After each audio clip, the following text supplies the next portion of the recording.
forma mais deletéria, né, a que move os maiores recursos, é a corrupção que se dá, por exemplo, em licitações públicas, contratações feitas pelo Estado. Né? Como é que isso se faz? O governo vai lá e anuncia que quer comprar, não sei, câmeras de televisão, não sei.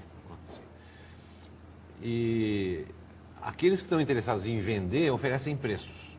Só que pode haver um conluio, pode haver um arranjo entre o comprador e o vendedor, no sentido de que aquela empresa, eles vão fazer alguma tramóia ali para dirigir o contrato para aquela empresa em troca do pagamento de uma propina. Tudo isso passa debaixo do pano. Debaixo do pano, e o preço da propina está embutido no custo.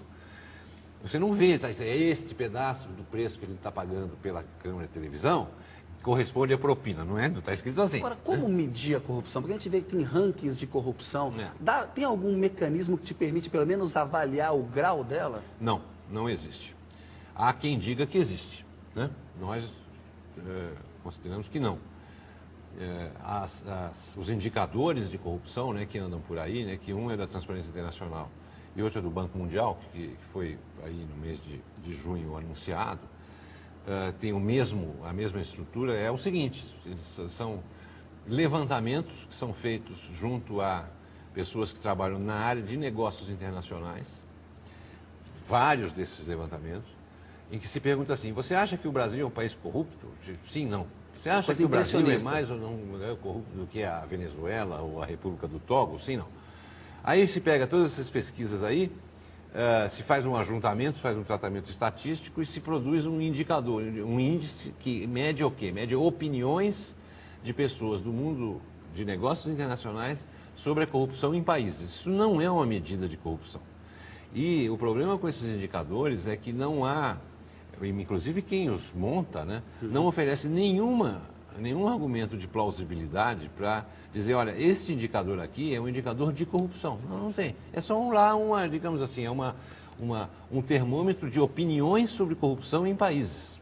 E qual é a opinião, então, a impressão do Cláudio Weber Abramo sobre essa questão? Porque muitas vezes você fala assim, olha, não, hoje se sabe mais de casos de corrupção porque a sociedade avançou, a imprensa fiscaliza mais, há mais fiscalização, está a internet aí, a cidadania, então a gente descobre mais o que antes estava muito mais em segredo, muito mais por baixo do pano. Impressionismo mesmo. Qual que é a tua impressão sobre isso, Cláudio? Não, eu acho que isso é verdade, né? Quer dizer, o fato de que você tenha uma peculiaridade que acontece muito frequentemente para a formação da opinião das pessoas é exatamente isso de divulgação de casos de corrupção. Quanto mais casos de divulgação de corrupção são divulgados, mais as pessoas tendem a achar que a corrupção aumentou. Quando é o contrário.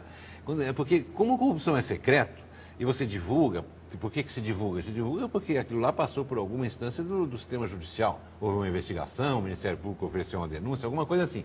Jornalista descobriu, um político brigou com outro, soltou um podre. Então, por que você sabe? Você sabe o que foi descoberto. Portanto, saber é sinal de que o controle melhorou e não piorou. Agora, isso é só um dos elementos, entende? Existem outros indícios, né, que se podem usar para tentar avaliar, não exatamente uma medida, né, mas, digamos, nessa visão impressionista, né? Será que a gente está vivendo uma situação de mais corrupção ou não? Por exemplo, casos judiciais, né? Agora, todos sofrem esse problema, né, que você não tem também como comparar historicamente. Num país como o Brasil, em que aumentou muito o fluxo de informação, melhoraram muito os mecanismos de controle, particularmente na esfera federal, eles melhoraram muito nos últimos anos. Então, quando aumenta o controle, aumenta a exibição dos casos. Então, você dizer, olha, hoje tem mais corrupção ou menos corrupção do que 15 anos atrás, 12 anos atrás, em particular, o governo Lula tem mais corrupção do que o governo FHC, é impossível responder essa pergunta. Não tem um corruptômetro para saber assim, governo Maluf, Collor, FHC, Lula. Não, você intui, entendeu? Pelo fato de serem tais pessoas. Né? Aí sim, você pode ter certeza que alguns são ladrões mesmo, né? Então, mas nem todo mundo é ladrão, né? Qual é a sua opinião sobre a corrupção no governo Collor? Teve ladroagem ali? Olha, os indícios são que sim, né? Quer dizer, o Collor renunciou para não ser caçado por corrupção. Havia uma operação de um esquema de propinagem, né, que era operado pelo PC Farias, esse que acabou assassinado numa operação de lavagem, enfim, de queima de arquivo, ao que parece, né, junto com a namorada e tal. Agora, se não houvesse aquilo lá, se os indícios não fossem fortíssimos e tal, o Collor não teria renunciado, né? Em relação ao governo Maluf, essa investigação do Ministério Público, acho que está mais do que claro que teve desvio de dinheiro público na gestão do Maluf, né? Claro que ele sim, nega né? que tenha contas no exterior, mas as provas estão lá, né? Isso realmente não é para se levar a sério, né? E os governos Lula e Fernando Henrique? Você acha que a corrupção é muito grave nos dois governos? Olha, a corrupção é um problema grave no Brasil, mas não porque o governo seja X ou Y. É evidente que um governante ladrão é muito pior, sob esse ponto de vista, do que um governante que não seja, né? Porém, a forma de abordar a corrupção não é encará-la sob o ponto de vista moral, né? Olha, a corrupção é uma coisa feia, não vamos fazer, não. Corrupção tem sempre causa, né? E nós na Transparência Brasil, o que nós trabalhamos é na identificação das causas. Que causas são essas, né? Quais são? São causas no plano institucional, né?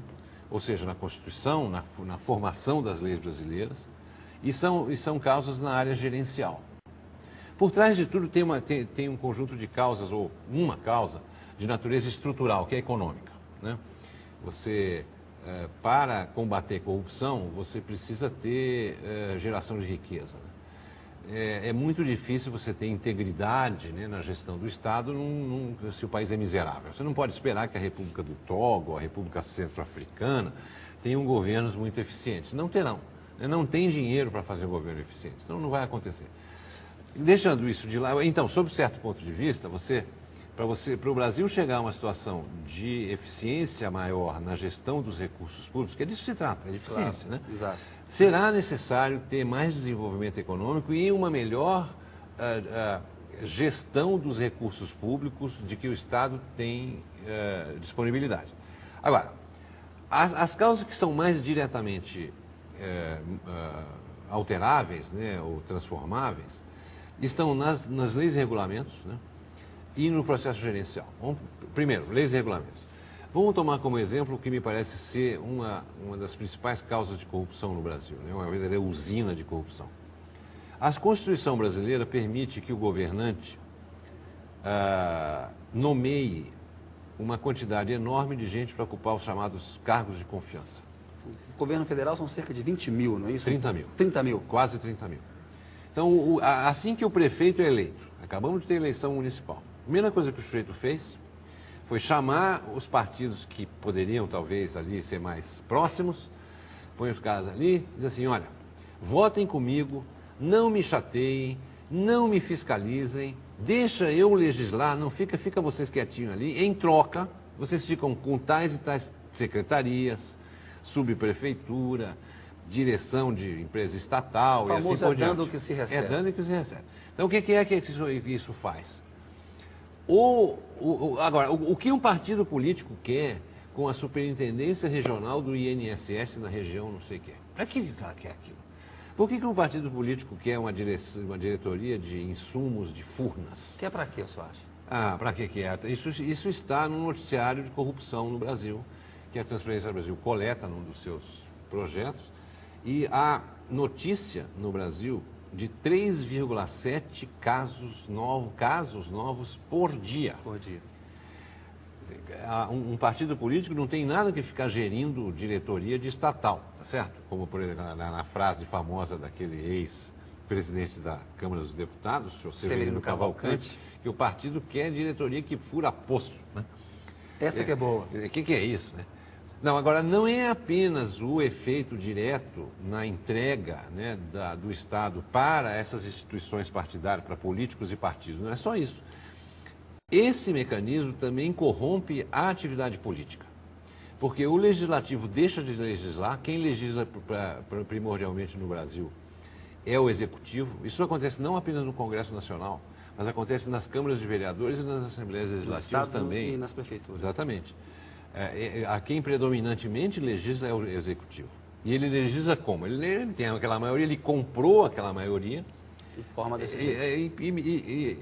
Então aprova não exatamente tudo o que quiser, mas, por exemplo, o ex-prefeito de Porto Alegre, que eu estou com na cabeça, tem outros, enfim, que a gente vive fazendo estudos sobre isso, aprovou 80% das suas proposições na Câmara de Vereadores de Porto Alegre. 80%.